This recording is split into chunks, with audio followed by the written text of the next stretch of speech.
Weather Service in Columbia has issued a severe thunderstorm warning for Fairfield County in central South Carolina, north-central Lexington County in central South Carolina, northwestern Richland County in central South Carolina, until 6:15 p.m. Eastern Daylight Time.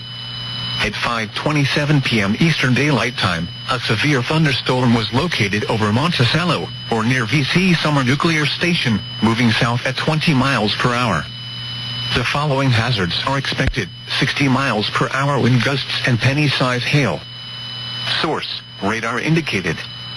The following impacts are expected. Expect damage to trees and power lines.